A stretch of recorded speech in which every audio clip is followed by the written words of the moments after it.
Thank you, Jesus. Thank you, Jesus. We honor you in this place, Holy Spirit. Ikaw po yung dahilan ba't kami pumunta sa lugar na to.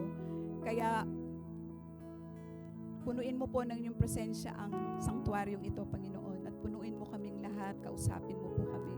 Nagbababa po kami ng mga sarili namin dahil wala po kaming may pagmamalaki sa inyo kung hindi ikaw lang, Panginoon, sa aming mga buhay. Lord, kausapin mo po kami ng personal sa umagang ito, Panginoon. At binababa ko po yung sarili ko na wala akong kayang gawin. It's not about me, but it's all about you, Holy Spirit. It's all about you, Jesus. Take your full control over this place. At ano man po yung tagumpay, yung victory na mangyayari, magaganap sa umagang ito, nagbabalik po kami sa inyo ng mataas na papuri at karangalan. Ito pong aming dalangin sa pangalan ng Jesus. Amen and amen. Magandang umaga po sa ating lahat. Narinig po ba ako ng malinaw hanggang likod? Malinaw po hanggang likod? Ayan. Gusto ko pong batiin yung bawat isa na nandito ng mga lolo at lola. Happy Grandma at Happy Grandpa Day sa inyo. Araw po ng mga lolo at saka lola ngayong araw na to. Sana dinala nyo yung mga lola ninyo. Ayan, para nag-worship sila sa Lord. Gusto ko pong magpatuloy. Sa buhay po natin, mabuti po ang Lord. Pero nagdadaan po tayo ng mga transition sa buhay po natin. May transition po tayo from season to season, From season to season, from strength to strength, from mess to message, from test to testimony, and from trials to triumph. Now, let's transition from panonood to pagsunod. Gusto kong linawin yon. Nag-transition po tayo, ang Lord po is ever faithful. So ang huli ko pong statement doon is, let us transition our lives now from panonood sa pagsunod. Ang mga Israelites po, kasi po nagkaroon po ako ng privilege na panuorin ko po yung kwento ni Moses ngayong walang pasok ng 5 araw. So from paglabas po sa kanila ni Moses doon sa Egypt, dapat magte-take lang po yon ng 11 days. Malapit lang po yon. Pero it took them 40 days. Ilang taon yun? 40 years. Ang tagal. From 11 to 40 years bago sila makarating doon sa Promised Land. Ano po kaya yung naging dahilan bago po sila dapat makarating doon? Kasi meron po silang disobedient heart. Mahirap po talaga sa atin ang sumunod. Madali po sa atin ang tumango, pero yung pagdating po sa action, mahirap po. So nagpaikot-ikot po sila na kung saan dapat nakarating sila doon sa Promised Land. Sa buhay po natin, tinransition po tayo ng Lord from strength to strength, from trials, from victory to victory, and then nanatili lang po tayo doon. Meron pa pong kasunod yun, hindi lang po manunood doon sa mga transition ng buhay na yon. Kailangan po nating gawin ang pagsunod ngayon kasi meron po tayong dapat gawin. Hindi lang po tayo masaya na sinave tayo, tinanggal tayo doon sa Egypt, mananatili lang po tayo na nagpapapalakpak na talagang ino-overwhelm natin yung mga sarili natin from the blessings of God. Parang tayo po itong pinag-uusapan dito, ng mga Israelites. That was more than 2,000 years ago, Yung buhay po natin, transition na po tayo ng Lord. Pilit po nating binabalikan yung mga mess ng buhay natin. Pilit po nating binabalikan yung mga past ng buhay natin. Pilit po nating binabalikan yung mga vices na kung saan sinave ka na ng Lord 2,000 years ago. Yung mga bisyo mo, hindi mo tinatanggal. Yung mga excuses mo, hindi mo pa rin tinatanggal up to this time. But then God still is good sa ating lahat. He transitioned us. Tama na po yung, kasi kung hindi po tayo susunod sa Lord, mamaya po maiintindihan ninyo kung ano po talaga ang totoong pagsunod. It will cost you something. Pero hindi lang yon. If you will not obey, it will cost you more. That's why you need to obey. Nagkakaliwanagan po ba tayo? Marami po sa atin ngayon ang tatango sa akin, but then we need to deepen our relationship with God. We need to deepen our service to our God. It's not about clapping and dancing. We have something to do when it comes to our Lord. It's about time. Lagi po nating naririnig ito sa ating pastor, no po. Lagi niyang sinasabi, it's about time. Ako, lagi ko na, it's about time. Pag may meeting kami, it's about time. May gathering, it's about time. It's about time. Ano pa yung it's about time? So ang pag-uusapan po natin ngayong umaga, it's all about what does it mean to love God? Diyan na po ba? Ano daw po ang ibig sabihin ng paano ba mahalin o mamahalin ang Panginoon? Wala po akong copy dito no? Paano mo ba mamahalin ang Panginoon? No po. Sabi po dyan sa Mark 12, kung titingnan po natin doon sa text natin, Mark 12:30-31, love the Lord your God with all your heart and with all your soul. Love Him with all your mind, with all your strength. And here is the second one, love your neighbor as you love yourself. There is no commandment more than important this. Ipa-follow up ko pa po yung John 14. Next slide po, sabi niya po doon sa verse 21. Anyone who has my commandment and obeys them loves me. Kung sino daw po yung may hawak ng kanyang commandment, yung nakareceive ng kanyang love, yung nakarinig ng kanyang word, yung nakabasa ng kanyang word, yung naka-experience ng kanyang word, at inobey yun, you really love God. Mahal po natin ang Diyos. Ang sabi niya po doon, my Father will love the one who loves me. And I too will love them. And I will show, ito po yung matindi doon, and I will show myself to them. Kapag po tayo ay nagpapatuloy sa paglilingkod at pagsunod, ang Panginoon, i-reveal niya po yung sarili niya sa atin. And as I go along, makikita po natin ano yung pag-reveal na sinasabi ng Lord sa buhay natin. And we just simply took for granted everything that we hear every Sunday after Sunday, cell group after cell group, pushing by our leaders. Hindi po tayo nagkulang. Tayo po ay lubos na nakakaalam kung ano po yung pinapagawa ng Lord. And then, pumunta po kagad ako doon sa una. Sabi niya, how do I love God?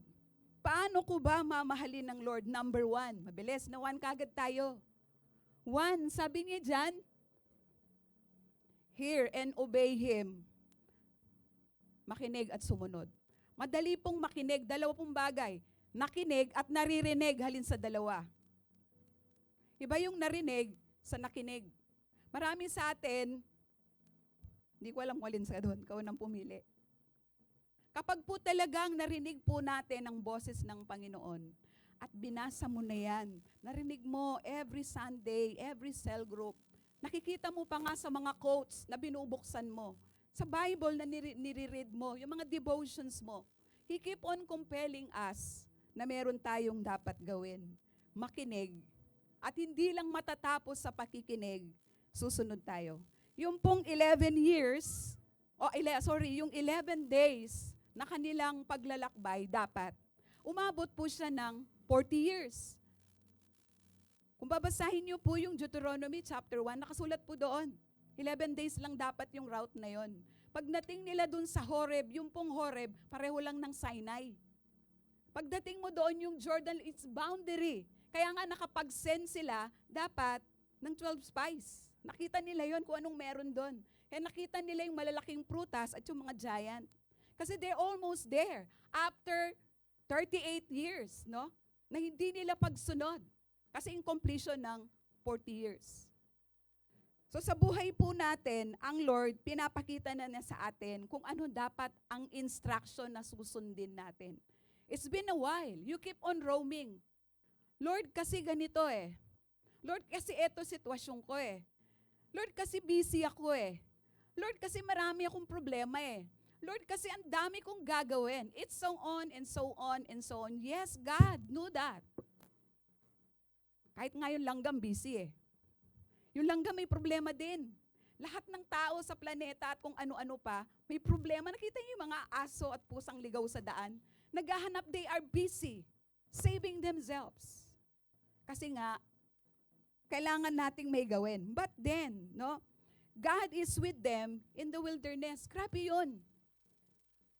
Hindi sila nakarating, pero sa panahon na yon, kung naririnig niyo ako, sa panahon na yon, wilderness. Sino nakakita ng wilderness? Natural, wala dito, no? Ang wilderness, wala kahit ano doon, walang tubig, walang resources doon. But then, nung nandoon po sila sa wilderness, ang sabi kasi ng Lord, promised land. Pero alam nyo ba, hindi naman sinabi sa kanila ng Lord, aantayin ko kayo sa promised land, ha? Kita-kita tayo doon. Tapos i-enjoy nyo yung meron ako doon. Guys, hindi po ganun yun.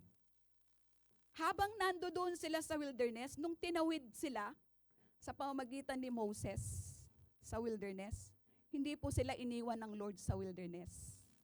Sinamahan po sila ng Lord. Hindi sila, okay, kita-kita tayo doon. Doon na lang tayo mag-enjoy. Hindi. Hindi po sila iniwan ng Lord doon. Sinamahan po sila ng Lord. Sa ating pong mga buhay, dumaan ka ng wilderness.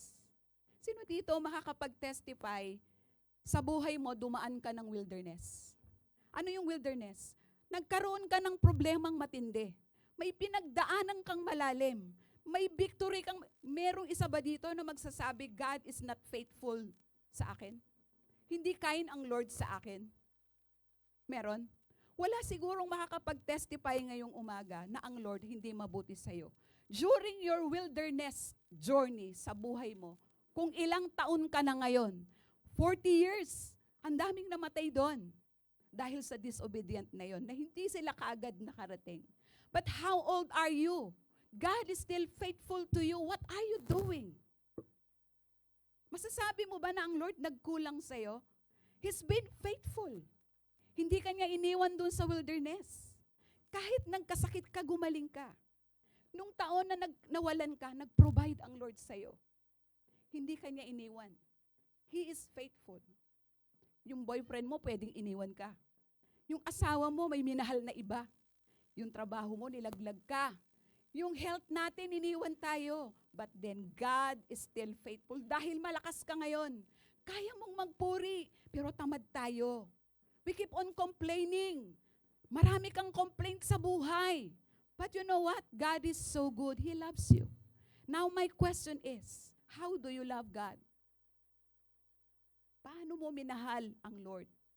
Alam niyo po, malalim pong tanong yun sa atin. Alam niyo po, sa wilderness, binless po sila ng Lord. Best ba yun para sa Lord? Hindi pa rin best yun sa Lord. Kasi ang best niya, yung Canaan, yung promised land. But then God is so good. Sa wilderness, He's still blessing us. Binibless ka pa rin niya kahit na nadudoon ka sa time ng kakulangan mo. Is that God's best for you? It's not. Pero hindi ka nagkulang. Naiintindihan niyo po ba ako saan ako nanggagaling? God is faithful. Meron po tayong gagawin. Hindi lang po tayo papalakpak. Hindi po nagkulang ang Lord sa atin. Huwag po nating ignore. It's about time. Yes, it's about time. Kung may time ka pa to serve. Marami po sa atin, inuulit-ulit ni Pastor Lawrence, let's keep on serving, Lord. Magpa-serve ako sa'yo pag okay na yung business ko.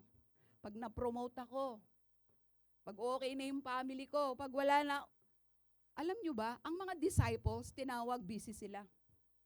Hindi sila tinawag ng Lord na nagre-rest lang sila. Lahat ng tinawag ng Lord, busy. May gagawin tayo sa Lord. Alam nyo po ba, doon sa wilderness na yon, God is patient. Mapagpasensya po yung Lord hanggang ngayon. Inaalalayan pa niya tayo. Mapagpasensya po. Yung anak ko ngayon hanggang ngayon kailangan kang alalayan. Kasi hindi niya ako nakikita na ako yung gumagalaw sa buhay niya. It's not about you. Sa totoo lang po, kung kukunin ka ng Lord ngayon, pwede, it's a slip of a finger. But God is gracious. He is giving you a chance to serve Him faithfully.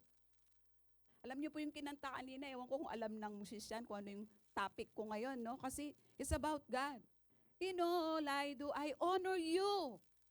Amazing love. Grabe yung kantang yun kanina. That is prophetic song. Amazing love. Wala tayong kayang ipantay doon. But all I can do, honoring you in all I do. At ano yung gagawin mo? Meron kang gagawin. Do not just enjoy the message Sunday after Sunday and cell group after cell group.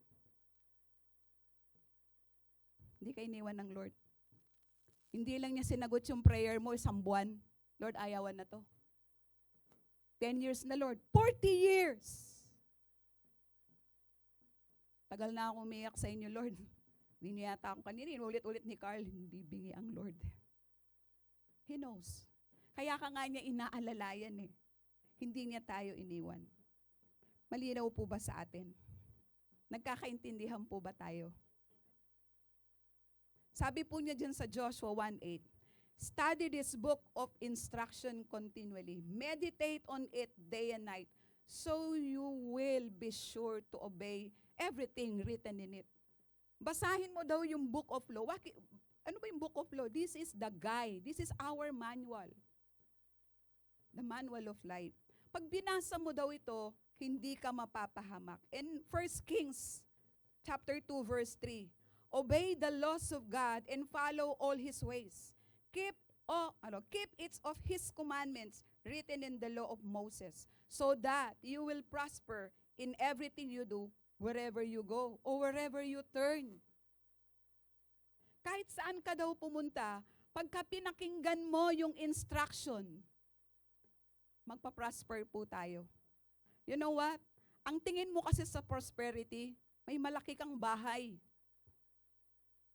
May maganda kang kotse, makapalang wallet mo. Sa totoo lang po, madami pong may ganyan ngayon sa planetang Earth, but then they are unhappy.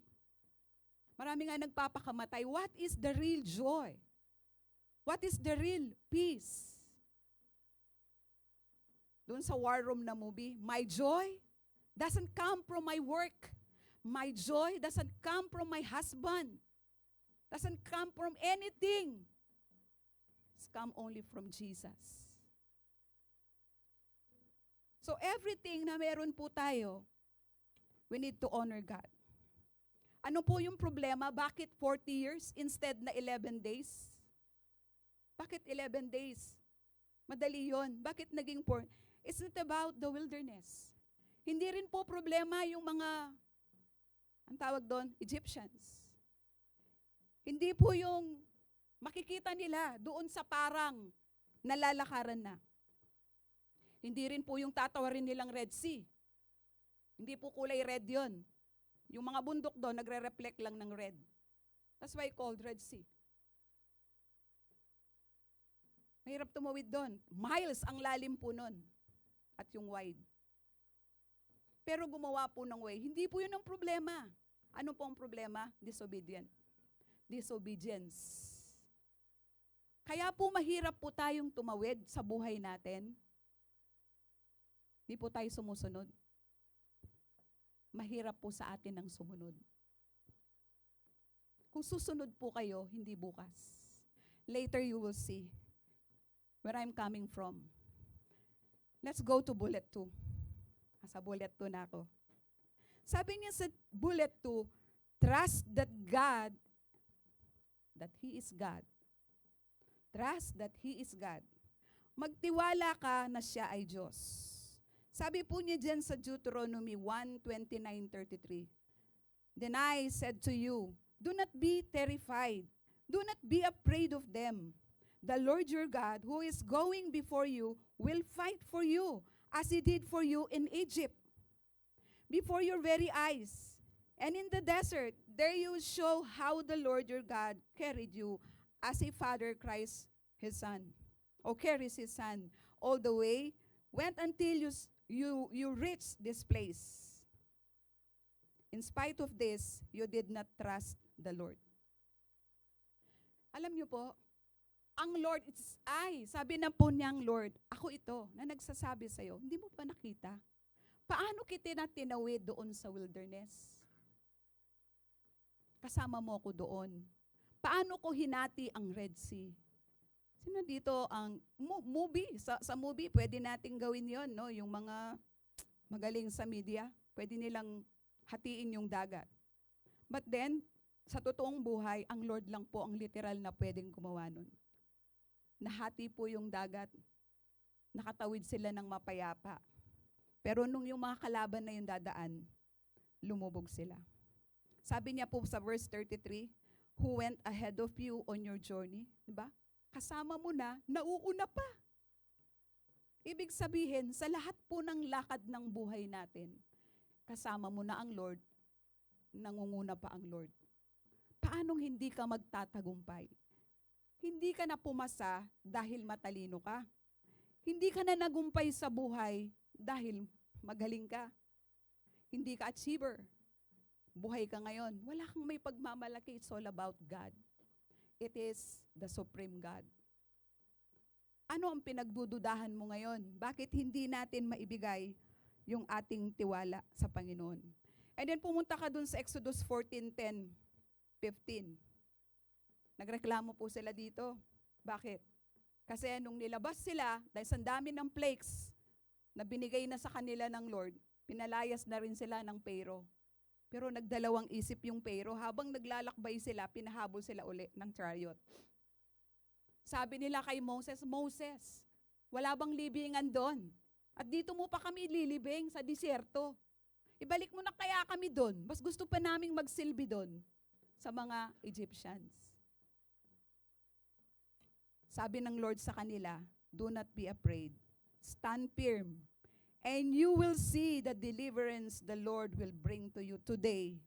The Egyptians you see today, you will never see again. Ano po yung sinasabi ng Lord dito? Yung nakikita mo ngayon, hindi forever. Because the Lord will fight for you. You will never see them anymore. But then we keep on coming back to Egypt. Marami tayong complain. Too much on complain, just obey, you will see the deliverance of God. Yes, may pagsubok. Hindi po smooth sailing ang pagiging Christian.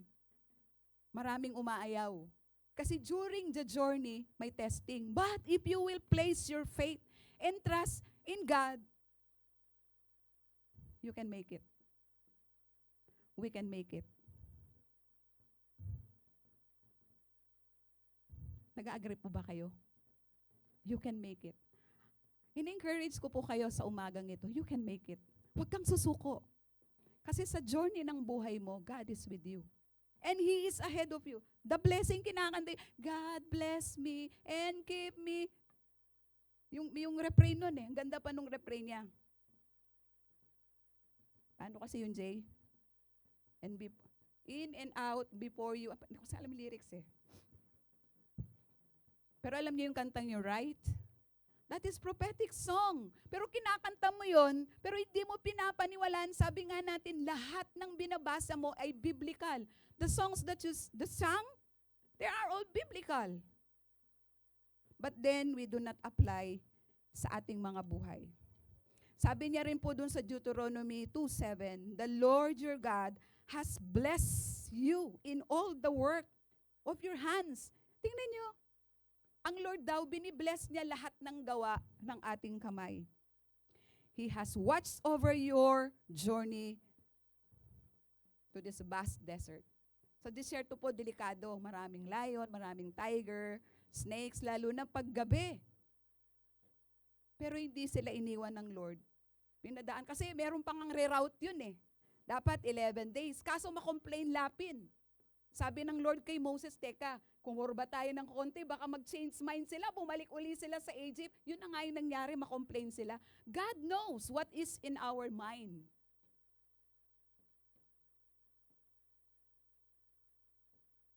Wag po nating sabihin, hindi alam ng Lord. He knows everything. These 40 years, the Lord your God has been with you and you have not lacked anything. Nababasa niyo po doon? Nababasa niyo po ba? Sa loob daw ng 40 years na yan, hindi sila nagkulang.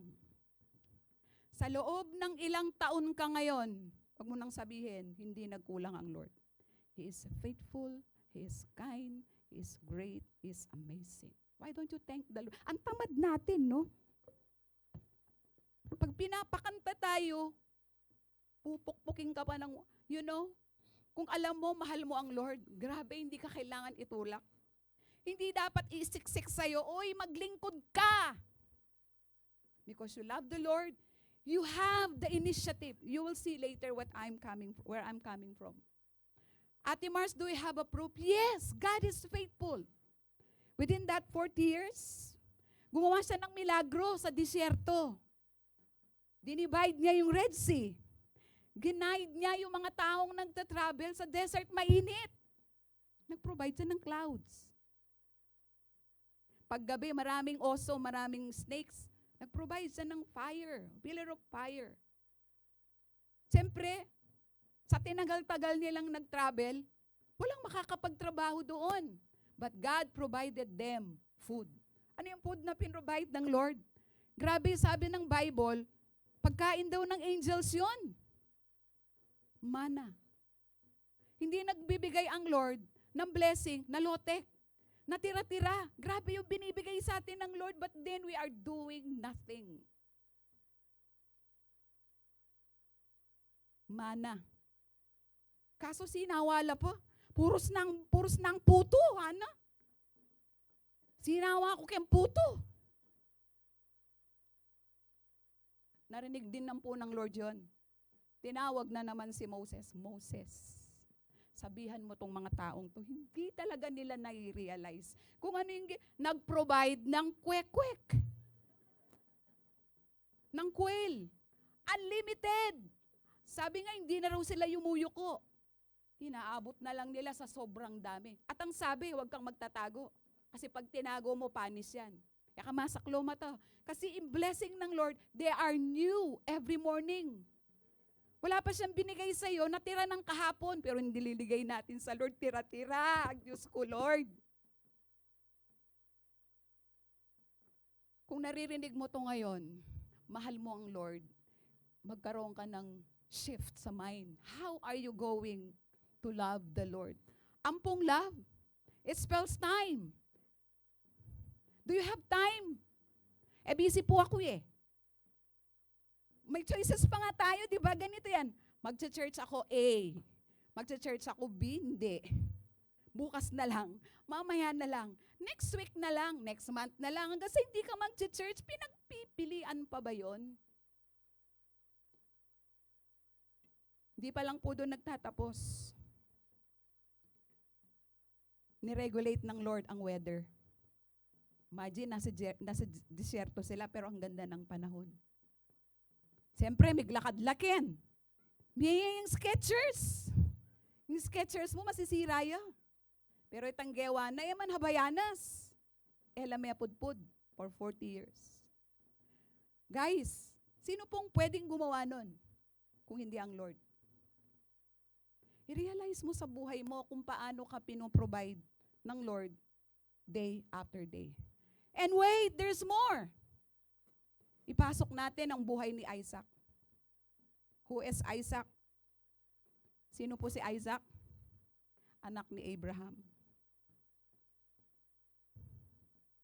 Paano nasabi ni Abraham, faithful ang Lord sa buhay niya? Inoffer niya si Isaac ng ganong kabilis. Bakit? Napatunayan niya, pag pumunta ka ng Genesis 12, pinramis pa lang ng Lord, and he was 75 years old then.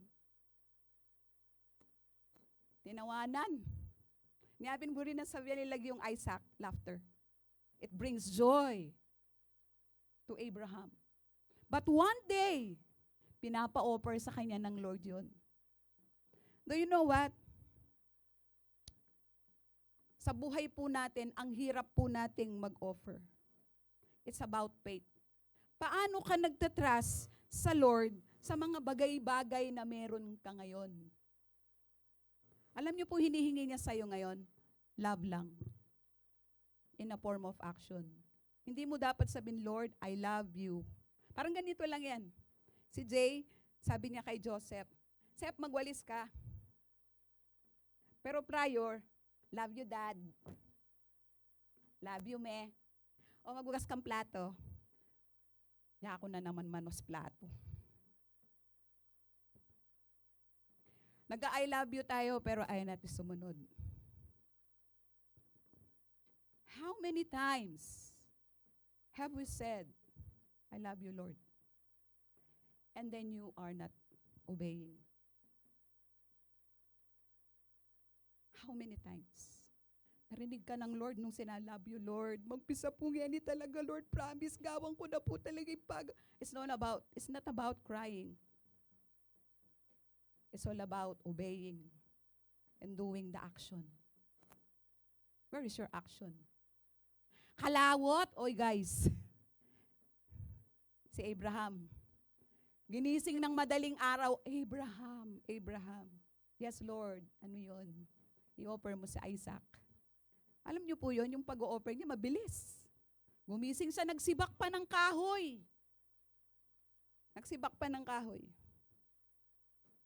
Bakit? Mag-o-offer siya. Ito yung third bullet ko. Malapit na ako matapos. Sabi niya sa third bullet, praise and worship Him. Magpuri at sumamba. Si Abraham, ginising ng Lord. Sabi ng Lord, i-offer mo sa akin si Isaac. 3 days yun. Naglakad pa sila. May moment pa siya sa kanyang anak. Imagine, naglalakad sila, kausap niya yung anak. Guys, hindi po bata si Isaac. It's more or less nasa 25, mid-year ng kanyang 20s. At si Isaac, he knows God. Kasi ito yung pinaka-dearest ni Abraham. Bakit? Na-experience na before? Ilang taon na ba si Sarah? 90 years old. Nanganak pa siya. And during those days, sarado na ang production. Wala nang mapoproduce. Hanggang muta ka pa kay albularyo. Wala nang mapoproduce. Close na ang factory. Hanggang bisa ka pa. But God then, nag-provide. So, siyempre, kung si God nag-provide kay Abraham, kilala ni Abraham ang Lord. Kinwento na niya yan. Isaac, alam mo ba si God? Ganito. Kinwento niya yan. Kaya si Isaac, nung i-offer, sumunod din. He knows God. Kasi ang kwentuhan nila laging magdaddy, si Jesus. Si God. Kaya, na-experience nilang mag-ama, mabilis sa kanila ang pagsunod. Ikaw kaya ang tanungin ngayon, Joseph, saan na Sepa? Diyan ka kasi sa harap eh. Sama ka sa akin, offer kita sa Mount Moriah. Gusto mo?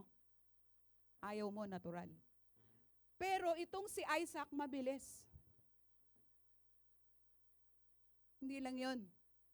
Intentional ang pagsunod. Tayo nagko-complain. Ang hirap namang mag-win. Magsi-cell group na naman.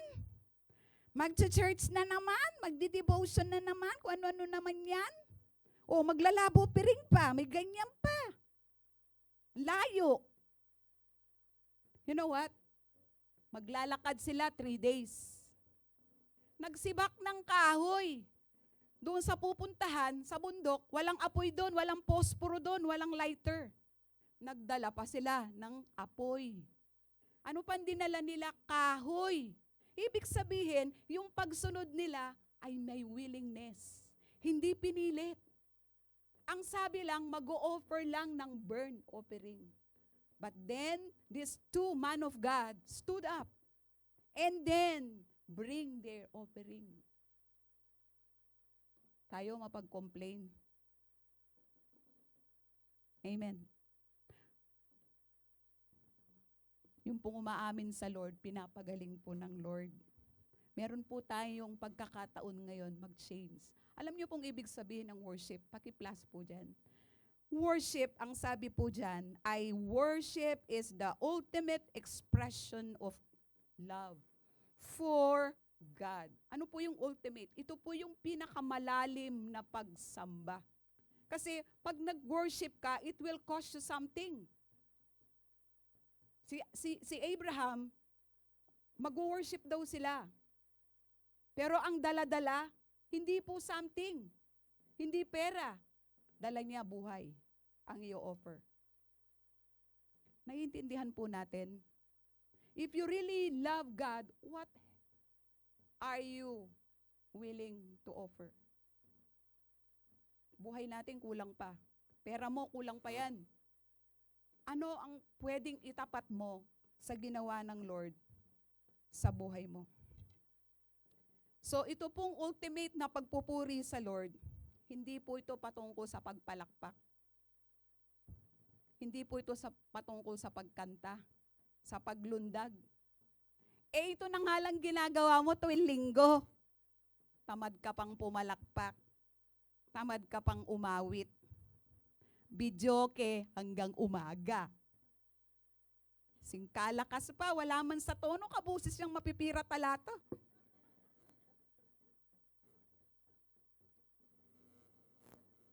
Kanta pa more. Pero sa Lord, kahit wala ka sa tono, gusto niyang marinig yung boses mo. Umawit ka sa Lord. Pag nandyan si Blackpink, sino pa yung isa? Sino yung paborito mo kasi? O, yung mga Korean, di ba? Di mo naiintindihan lyrics, kanta ka ng kanta. Pero sa Lord, may message yung mga kanta, pero hindi mo makanta, tamad. Guys, buhay ang inoffer ng Lord because He loves you. Yun ang kanyang pagsamba, no? So sabi niya po dito sa Genesis, on the third day, Abraham saw the place along the way. He said to his servant, stay here with the donkey. I and the boy will go over there and worship. Sabi niya, sasamba lang kami. Maiwan kayo dyan. Bakit ganun po yung declaration ni? Kasi nga alam niya, si God, hindi naman niya papatayin yun. Kasi nga siya nag-provide doon. May pangako siya eh. May pangako siya doon sa pagbinalikan mo, yung Genesis o yung Deuteronomy na pinangako sa kanya ng Lord na you will be a blessing. Magiging marami yung anak mo, sa Genesis 12. Magiging kasi dami ng stars. Pinangako yun ng Lord. At ang Lord, ayaw niya rin yung pumapatay kasi nung panahon nila, sa old days, uso talaga yung nag-o-offer ng tao sa God, small g. Pero ang Lord, sabi niya, burn offering, pero hindi naman niya talaga papapatay yun. Ano ang tinetest doon? Nung oras na yon, hindi alam ni Abraham, nasa test siya. Sa atin, tinitest tayo ng Lord hanggang saan ng faithfulness. Alam mo, mahirap pong magpuri sa Lord. Pag may nararamdaman ako, I've been there. Sabi ko sa Lord, Lord, gusto ko pong mag-serve. Pero hindi kaya ng katawan ko. Iniyakan ko po yun. Lord, di ba sabi mo anak mo ko, Lord? Bisa ko mag-serve kaya ka. Pero makanano kong mag-serve nung masakit ko, I want to serve you. Tapos yung utak mo na lang yung sumasamba. Kayo nakaka-relate sa akin na may pinagdaanan. You know what I'm telling you about. Tapos ang Lord mangungusap sa'yo. So sa buhay po natin, ibigay po natin yung tamang pagsamba sa Lord. Sabi po niya dyan sa Genesis 22, 9 and 11, they reached the place. Nakarating sila doon sa place. There, Abraham built an altar. Hindi pa yon ang offering niya. Hindi pa rin yung wood, hindi yung fire. Sino? Si Isaac. Hindi yung talent, skill, hindi pa yon. More than that. More than that. We need to obey. Kung naririnig mo ako ngayon, wag mo lang akong pakinggan. I-absorb mo lahat. Lord, kailangan ko palang may gawin kasi yung binigay mo sa akin, sobra-sobra. Sa Genesis 22:12-14, do not lay a hand on the boy. Pag binasa mo to sa Hebrew, hindi po to boy, lad. Sabi po niya doon, no, sa ibang translation, it's lad. Pero yung ang edad po ni Isaac dito, nasa mid-20s. Sabi po niya doon, I know that you would do anything for God. You have not held back from me your son, your only son. Imagine, sino po dito yung may isang anak lang? Tapos i-offer mo. Hindi po madali ito. Pero dahil hindi mo siya pinagkait sa akin, nag-iisa at isa mong anak, sabi niya, Abraham, look around, sabi niya ngayon, there is a bush. He saw a ram caught by its horn. He went over and took the ram. He sacrificed it as a burnt offering instead of his son. Naintindihan niyo po ba yun? Noong i-slay po ni Abraham si Isaac, tinawag niya, Abraham, Abraham, wait. You have proven your faith. Do not slay your son. Tingnan mo, merong nakasabit doon. Hindi po niya hinabol yung tupang yun. No, karing kumanto. Nag-provide ang Lord ng i-offer. Ano pong pinupoint ko dito, mga kaibigan, mga ka-church, mga kapuso? Kailan po nakita ni Abraham that the Lord provide? Kailan? Pagkatapos. Ang Lord magpo-provide, sumunod ka muna. You will see. The moment na wala ka na at yun na yung last mo, tinodo mo, the Lord will come to your rescue. He will provide. Kaya hindi mo nakikita, pag tinanong ka, ano ang Lord sa'yo? Nga. Kaya ka nagkasikit that you will experience and know that He is your healer. Kaya ka nagkulang that you can declare when you are on the drought moment, the wilderness moment, God provided something. He opened doors. Nakakaintindihan po tayo. Ang Lord, hindi po talaga, ini-insist ko po to, hindi siya nagkulang. Ano po yung ginawa ni Abraham? Nagtiwala po siya. Nagtiwala. Kailan po tayo magtitiwala sa Lord? Kahit imposible, naniwala siya, lahat sa Panginoon ay imposible. Kahit mahirap, hindi po siya nagreklamo. Kahit malayo, hindi siya nagdalawang isip na wag nang tumuloy. Tumuloy pa rin siya. Kahit pinakamamahal niya yon, hindi niya winidhold. Tinodo niya. Yung sabi nga ni David, I will not offer anything to my God that will not cost me. Nothing. Kaya nga ang sabi ko sa atin, worship is the ultimate sacrifice. It's the ultimate expression of love to our God. Di niya pinagkait sa Lord yung kanyang anak. And truly enough, nag-provide po ang Panginoon sa kanyang buhay. Ano po yung hinihingi lang ng Lord sa atin ngayon? Hinihingi niya yung pagmamahal mo. Mahal mo ba ang Lord? Mahal mo ba ang Lord? May gagawin tayo kung mahal mo ang Lord.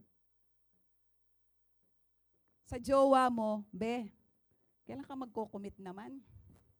Lagi mo na lang sinasabi yan.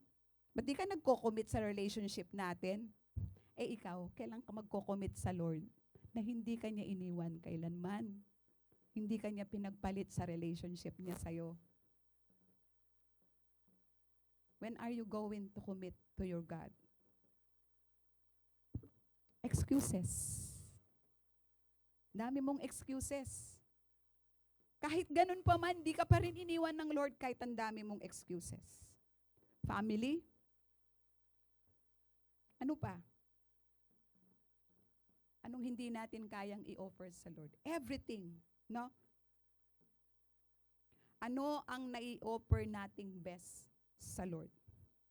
So, kung mahal po natin ng Lord, we need to obey, and we need to trust, and we need to worship our God. Si Abraham po, pag binasa niyo po yung Book of Hebrews, napatunayan po siya doon na siya ay faithful. It's all about faith, kung bakit po nakapag-offer si Abraham ng anak niya. Ano po yung hingi-hingi sa atin ng Lord? Is time. Time. Bigyan mo ng time ang Lord. Magtrabaho ka ng from 8 to 5. May natitira ka pang onwards na time. Minsan nga nandito, tamaan kayo, sana, no? Magising kayo. Tinutulugan nyo pa yung Lord. Hindi nyo man tulugan, nakikipag-chat tayo. Guys, if you really love God, you will focus. If you really love God, Lord, ini mo talaga yung agyo kong ibigay kaya kaduwang oras. Mag-focus ko lang pang si kasu. Puta na nga, gana-gana. Focus. Di ba? Pati ating kang sino di? Pag na-in-love kayo, grabe, alam niyong gagawin, di ba? Putang kaya, be. Kaya nakamakalawi.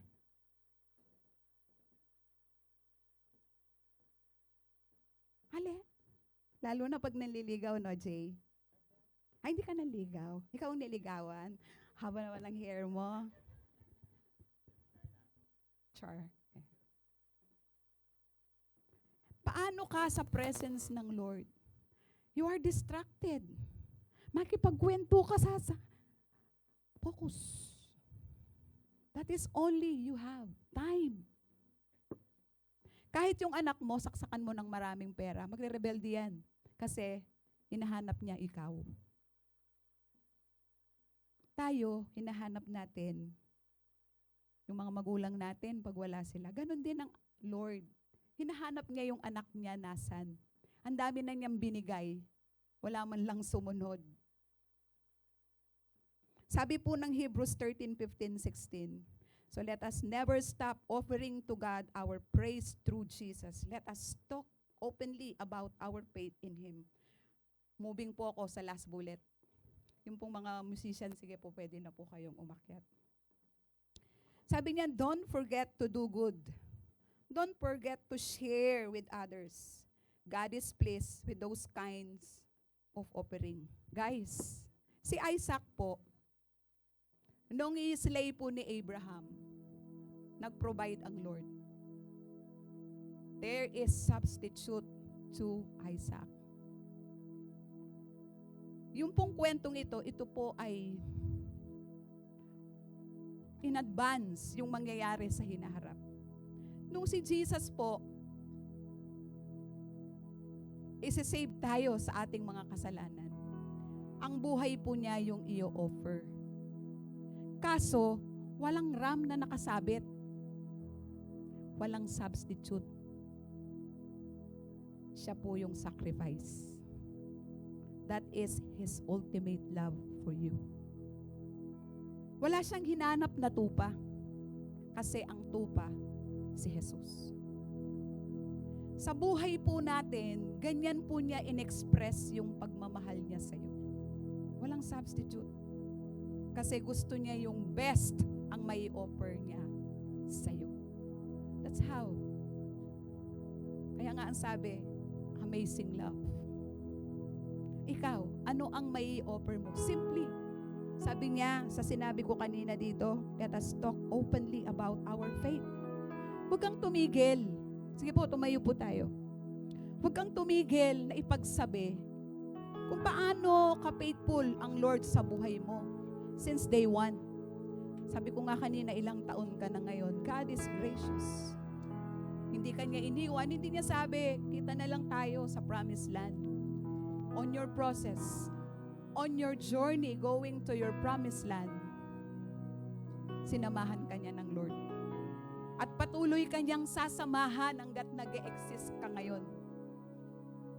Sabi po niya dyan sa Genesis 22:15-18, and the angel of the Lord called Abraham a second time from heaven. By myself I have sworn, declares the Lord, because you have done this and have not withheld your son, your only son, I will surely bless you. Sino pong may sabi? Ako na ang nangangako, it is I, the Lord. Ako na ang nangangako, I will bless you. Sa iba pong translation, I will greatly bless you. And I will surely multiply your offspring as the stars of heaven and the sun that is in the seashore. And your offspring shall possess the gate of his enemies, and in your offspring shall all the nations of the earth be blessed. Ikaw ang gagamitin ng Lord. Alam niyo po ba, sino yung seed ni Abraham? Si Isaac? But then, seed din po tayo ni Abraham. Kasi wala ka ngayon dito kung walang nag-share sa'yo. Walang nagsabi ano yung faith na ipina-experience sa kanila ng Lord. Now, if you are telling me now you love the Lord, you have something to do. You need to serve God. Mag-contemplate tayo ngayon. Lord, nabigay ko na ba yung mabuti para sa'yo? Natanong mo na ba, Lord, kailan kita mapapasaya? Ano yung magpapasaya sa'yo? Kung babalikan ko po yung text, sabi po niya doon sa Hebrews 13, don't forget to do good. Don't forget to share with others. God is pleased with those kinds of offering. Napiplease po ang Lord if you serve Him faithfully. Kung gusto po nating experience sa Lord yung totoong pagmamahal, umpisahan po nating maglingkod. Huwag na po kayong magpapilit. God is giving you opportunity now to serve Him hanggat malakas ka. Kasi darating yung panahon, manghihina rin po tayo, magkakasakit tayo. Hindi naman tayo forever planet Earth use. One day you go home. But then, when you face your Creator, you will hear the sweetest word, well done, thou good, faithful servant. Gusto niyo po bang marinig yun? Ako yun lang pong gusto kong marinig. Pagmula po nung nakilala ko ang Lord, hindi po ako tumigil. Since day one. Sabi natin po, Brother Tony, dagis kong pisamban. Yes, because I know I have experienced who God is in my life through thick and thin. I'm alone, but then God never leave me alone. I have someone with me. God is faithful, guys. God is ever faithful. When are you going to give your life and your service to your Creator? Kailan mo ibibigay yung buhay mo? Huwag mong ipagdamot yung kaya mong gawin sa Lord. Huwag kang magbigay ng maraming excuses kasi nung siya yung i-offer, walang substitute. Hindi siya naghanap, sino ang papalit sa akin? Ipapako ko sa krus. Wala siyang hinanap kasi ang gusto niya the best. Ikaw lang kasing makakagawa nun, guys. When you really know the Lord, you will offer your life. Me, I promise to my God, hanggat kaya kong maglingkod, Lord, hanggat kaya ko may lakas ako, I will exhaust this temple. Have you exhaust your strength? In-exhaust mo na ba yung lakas mo sa Lord? In-exhaust mo na ba yung talent mo? Sa tinaktak mo ba lahat yan? Guy, you will not die old. Die empty. Do not just die old. Huwag ka lang tumanda na wala kang ginawa sa Lord. Do something. Isipin mo ngayon, kung sinasabi mo ngayon, mahal mo ang Lord, wake up. How do you express your love to God? How do you express your love to God? Never stop loving God through your actions. Love means action. Anong kaya mong gawin? I-volunteer mo. Kaya mong magsalita. Mag-share ka ng gospel. Bring people to His kingdom kasi yun ang gusto niya. He is pleased. Sabi nga kanina dun sa book of Hebrews. Kahapon, sabi ni Hannibal, I am restored. You are already restored. Restored ka na from glory to glory, from strength to strength, from trials to triumph, from mess to message. Now, stop just being audience. It's time for us to move, Lord. Tinatawag ka ng Lord. Sabi niya, Abraham, here am I, Lord. Send me. Kailan ka magsasabi, Lord, nandito po ako, matagal na po ako nandito, wala po akong ginagawa. Nahihiya po lagi po akong busy, ang dami po akong reason, kailan mo bibigay yung buhay mo, kapatid? Pag may sakit ka na, pag hindi mo na kaya, saka ka magsasabi, Lord, palakasin mo naman ako kasi gusto kong, nung malakas ka, hindi mo ginawa. Ang dami mong pinramis sa akin. Puro ka promise. Pero hindi kita iiwan kahit promise ka ng promise, sasamahan kita hanggang makarating tayo doon sa finish line. Come on, guys. starting today, narinig mo yung mensaheng ito, do something if you love God. Huwag kang mag-commit sa akin kasi wala akong ipapangako sa'yo kasi ako nagko-commit din ako ng buhay sa Lord. Commit your life to God. Lord, magmula ngayon, hindi ako papayag na hindi ko ma-exhaust yung talent ko sa'yo. Lahat ng pwede kong gawin, gagawin ko. Mapasaya lang kita. Nakikinabang ang world sa akin, tuwan-tuwa sila sa akin. Pero ikaw, Lord, di ka pa natuwa. Ikaw naman ang papatuyaan ko ngayon. Ikaw naman ang papasayahin ko ngayon. Come on guys, just contemplate now. Talk to your God. He is here. The Holy Spirit is here. He is talking to you personally. Nak, namimiss kita, nak. Kailan mo ako sasamahan sa journey? Kailan mo gagawin yung pinapagawa ko sa iyo? Kailan ka susunod? Sabi mo, mahal mo ako, di ba? Alam mo, nak, mahal na mahal kita. Kahit hindi mo pa rin ako sundin ngayon, mamahalin pa rin kita. Kung ikaw nandito ka, ngayon mo palang narinig yung message na to, mahal ka ng Lord, nasaan ka man dito sa lugar na to. Hindi aksidente, nakarating ka dito, narinig mo tong mensahe na to. Because Jesus loves you. Pwedeng may nag-invite sa'yo, nakarating ka dito. Jesus loves you. Gusto kong sabihin sa'yo, mahal ka ng Lord. At may gagawin ka para sa Lord. This is your moment.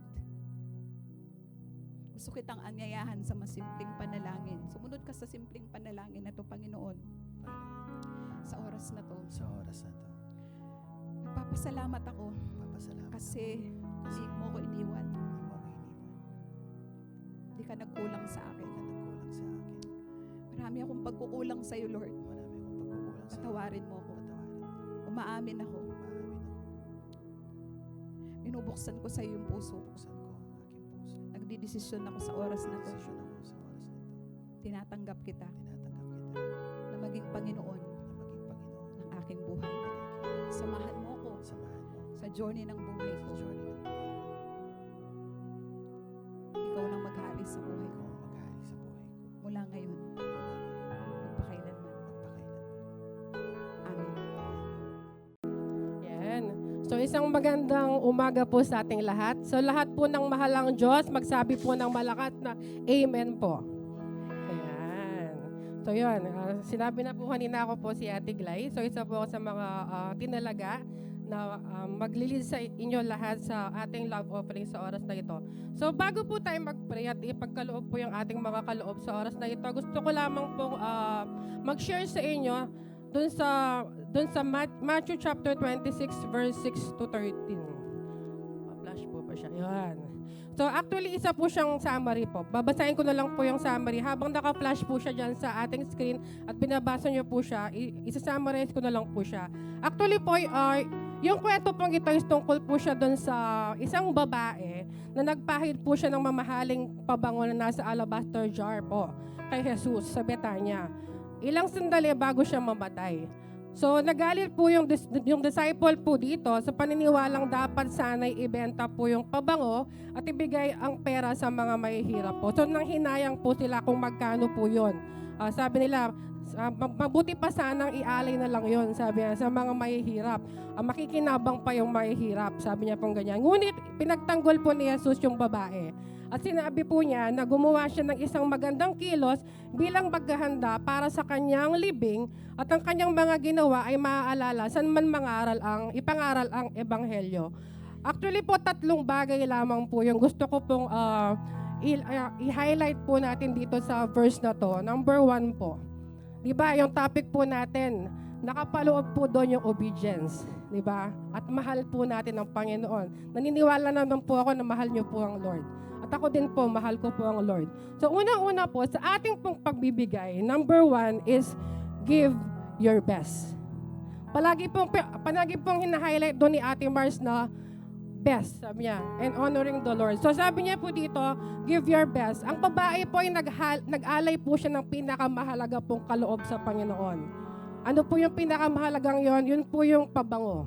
Yun doon sa alabaster jar. Sa ganitong paraan, pinapakita po niya yung malalim po na pagmamahal niya at pagpapahalaga po sa Panginoon. Tayo kaya, di ba? Kapag nagbigay tayo, dapat natin ibigay yung pinakamahalaga. Huwag po nating iisipin kung magkano po yung halaga nyon. Kasi gaano ba, alam niyo po yung word na mahalaga, andun po yung word na mahal. Ibig sabihin, kung mahal mo si Lord, ibibigay mo yung mahalaga sa'yo. O pakitapak yung katabi mo, sabi mo sa kanya, ano yung mahalaga sa'yo? O lakihan mo yung mata, sabihin mo sa kanya. Okay. And then number 2 po, ibigay ang buong puso. Hindi lamang po pera yung kailangan ni Lord. Actually, hindi niya kailangan yung pera because He is the King of Kings and Lord of Lords. Tama po? Yung kailangan po niya, yung all mo. Yung buong ikaw. So sabi niya doon, buong puso. Give wholeheartedly. So katulad po ng babae na nagbigay po ng buong puso, hindi po siya nag-alinlangan na masira po yung jar na yon. Hindi ko alam kung gaano kaganda yung jar na yon. Pero hindi po siya nag-atubili na basagin po yon para mailabas po yung pagpabango. Pinakita po niya yung kanyang pagbibigay ay hindi lamang isang obligasyon, kundi isang pagpapahayag ng kanyang pag-ibig po sa Panginoon. So tayo po, kapag nagbigay po tayo, dapat nating gawin ito ng may kagalakan at pagnanais na magbigay. Hindi dapat ito isang mabigat na pasanin po sa atin. Because giving po is not a burden, it is a privilege po. Amen? And then lastly po, huwag po tayong mag-alala. So, ang opinion po ng iba, don't worry about what others people think of you. Kapag nagbigay po kayo, hindi po importante yung amount po yun. Kasi as long as you give it wholeheartedly with all your heart, it matters to God. Diba? Hindi ko po alam kung tama po yung aking English. So, ang mahalaga po ay ating puso, ang ating pagnanais na maglingkod po sa Panginoon. Serve God, sabi nga. Hindi dapat tayo matakot na magbigay kahit na mukhang maliit ang ating handog sa paningin ng iba o huwag tayong mag-alala sa ating ibibigay. Dahil ang mahalaga po ay nakikita naman po ni Lord ang ating mga puso. So, ngayon po, it is a challenge po. Binibigyan ko po ng challenge ang bawat isa sa atin na tayo po ay magbigay ng may buong puso na nagnanais po na mahalin ang Diyos at makita po ang paglaki ng kanyang kapaharian. Kasi po, iba po yung need sa wants. Ano yung wants mo na ibigay sa church? Pero ano yung need ng church? Para sa ikakalawak po ng ebanghelyo. Diba? Alam naman po natin, nakikita naman po natin kung paano po nagagamit yung lahat po ng mga kaloob po natin sa ikakalawak po ng ating kaharian ng Diyos, diba? So sa ngayon po, iniimbitahan ko po na tayo pong lahat ay tumayo. And i-ready po natin. Sige po, bibigyan ko po ng time yung bawat isa sa atin na i-ready po yung ating the best. Kasi sabi nga, kung mahal mo si Lord, ibibigay mo yung the best. O, pakisabi sa katabi mo, mahal mo si Lord, diba? Sabi mo, give your best to the Lord. Eh kapag po tayo ay nakapag-ready na po, tayo pong lahat ay yumukot, manalangin po sa oras na ito. Let's pray. Lord, maraming salamat po, Panginoon, for this wonderful morning. Magsimula po sa worship and sa pagbibigay. This is a sign, Panginoon, na talagang sobrang mahal mo kami, Father God. Maraming salamat po, Panginoon, for this wonderful opportunity, God, na binigay mo po sa amin na makakapagbigay po kami, Panginoon. Dahil sa pagbibigay po namin ito, this is a sign, Father God, no? Patuloy mong pinagpapala yung bawat isa sa amin, Panginoon.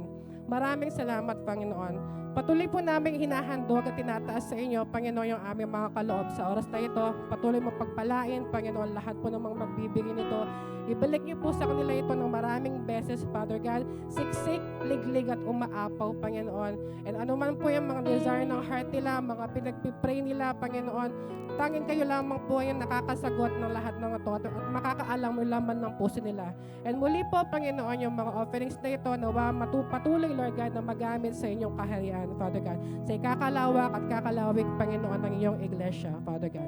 Maraming salamat, Panginoon. Pinupuri namin kayo at tinataas. Ito pong aming samot na langin sa pangalan ni Jesus. Amen.